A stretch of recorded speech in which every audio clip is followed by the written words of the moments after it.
Hello, अस्सलाम वालेकुम। आप यूट्यूब चैनल देखिए डॉक्टर जलील असलम ऑफिशियल। और मैं अदब की बात, लिटरेचर की बात भी आपसे करता हूँ। खाली मैं इमोशनल बात ही नहीं करता।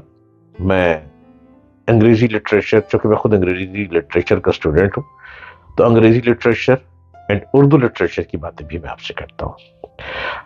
अंग्रेजी लिटरेचर में शेक्सपियर ने कमाल कर दिया। अंग्रेजी लिटरेचर में सर वॉल्ट स्कॉट ने कमाल कर दिया। अंग्रेजी लिटरेचर में माल्टन ने कमाल कर दिया। और अगर अंग्रेजी लिटरेचर को देखें तो वो भी एक अपनी जगह अदब की इंतहा गहराइयों को पहुंच जाते हैं। अब लिटरेचर में पोइट्री भी है। पोइट्री में उर्दू पोइट भी हैं, अंग्रेजी पोइट भी हैं, पर्शियन पोइट भी हैं।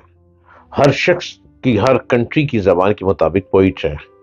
लेकिन पोइट के बारे में ये सुना करते थे कि बेचारे शायरी करते करते भूखे ही मर जाते हैं, पल्ले कुछ नहीं मिलता। जब तक वो खुद उनको कोई काम ना करना पड़े तो रोटी के पीछे ही भागते हैं, रोटी मिलती नहीं है और पोइट्री को लेकर ही बैठे रहते हैं। वो जमाना खत्म हो गया। अब जिस जमाने में हम आ गए, अब पोइट अगर अच्छी पोइट्री करने वाला पोइट है तो वो अच्छे लिरिक्स लिख लिख कर भी बहुत पैसा कमा लेता है।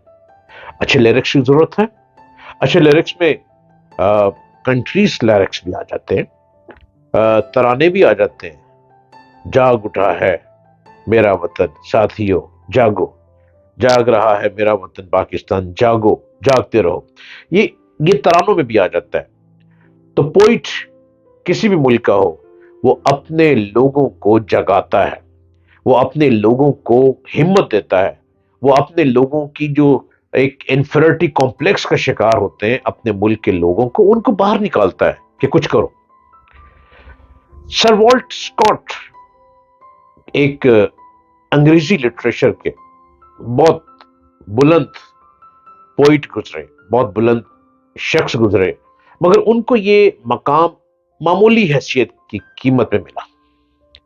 उनकी मामूली हैसियत वो सीढ़ी बन गई, वो जीना बन गई, वो ट्रैक बन गई जिस पर चढ़कर वो आला दर्जे को पहुंचे।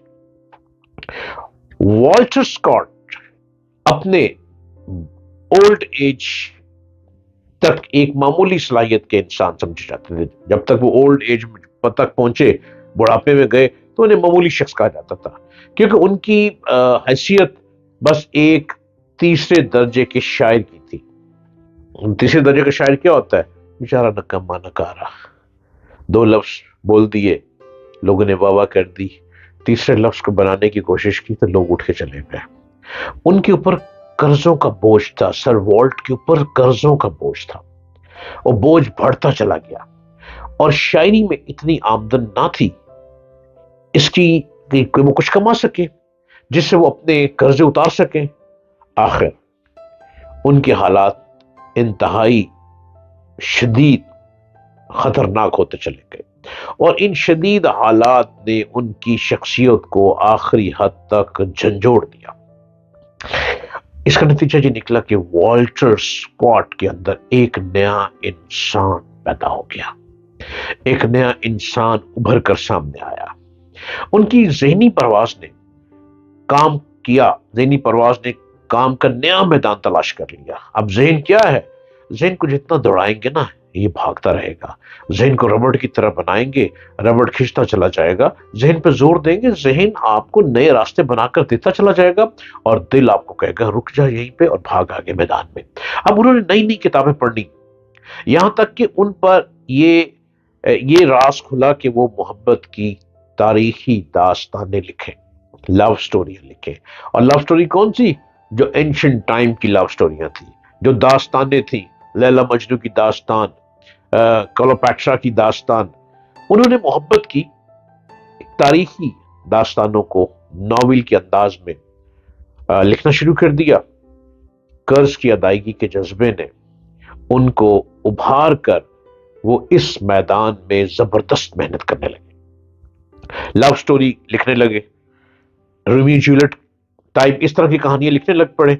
उन्होंने कई साल तक अपनी सारी मेहनत सिर्फ इसलिए इस तरफ लगा दी کہ ان کو اپنی کہانی بازار میں اچھی قیمت میں فروخت کرنی تھی، اور یہ اسی وقت ممکن تھا جب ان کی کہانیاں انتہائی جاندار ہو کر پڑھنے کے لیے لوگ بڑھتے، کہ وہ پڑھی جاتی، لوگوں کو اٹریکٹ کرتی۔ اچھا لکھاری وہی ہوتا ہے جس کی کتاب میں جان ہو، اچھا لکھاری وہی ہوتا ہے جس کی کہانی میں جان ہو، اچھا رائٹر وہ ہوتا ہے جو اس کتاب کا خود ہیرو ہو، اور رائٹر ہیرو ہی ہوتا ہے، وہ کتاب کا خود ہیرو ہو اور اپنے آپ کو لے کر میدان میں چلے اور اس کو اتنی بلندی تک دکھا دے اس کہانی میں، کتاب میں، کہ ہر کسی کی زبان پہ وہی رائٹر کا نام ہے کہ اس کی کتاب پڑھو، یہ تم کو سیدھے راستے بھی دیتا ہے اور ذہن بھی کھول دیتا ہے، اور کیا داستان بناتا ہے۔ اب یہ شخص والٹر یہ لو سٹوری لکھنے لگ پڑا۔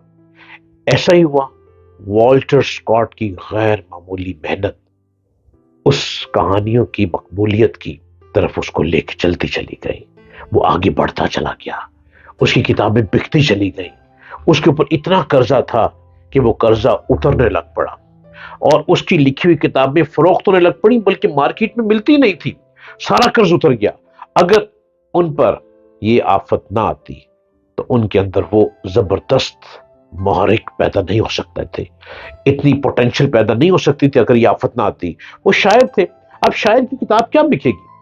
شاعر کی کتاب تو ایک پوئٹری بک لکھ دی، وہ پوئٹری کی بک اتنی مہنگی بکتی نہیں ہے، لیکن جب اس نے داستان لو کی شروع کر دی تو لو داستان ہر کوئی پڑھنے کے لیے آگے بڑھا، ہر کوئی سوچنے لگا اچھا پھر کیا ہوا، اچھا پھر کیا ہوا، اچھا پھر کیا ہوا، اچھا پھر کیا ہوگا، اچھا پھر آگے بڑھ کے کیا ہوگا، اب وہ جو آگے بڑھ کے کیا ہوگا، اچھا اگلی بک میں کیا ہوگا، اچھا والٹ نے لو سٹوری میں آگے کیا لکھا۔ وہ کتابیں اتنی بکی کہ قرضہ بھی اتر گیا اور مزید ارننگ شروع ہو گئی، مزید پیسہ آنے لگ پڑا، جس نے اس کو انگریزی ادب میں، انگریزی لٹریچر میں غیر معمولی مقام دے دیا۔ اس کے بعد والٹر اسکاٹ کو سر کے خطاب سے نوازا گیا، یعنی وہ جو پوئٹ تھا اچھی کتابیں لکھ کر ان کو سر کے خطاب سے نوازا گیا۔ قرض کا مسئلہ انتہائی سنگین مسئلہ تھا، وہ حل ہو گیا، اور سر والٹ اسکاٹ دنیا کے عظیم رائٹر بن گئے۔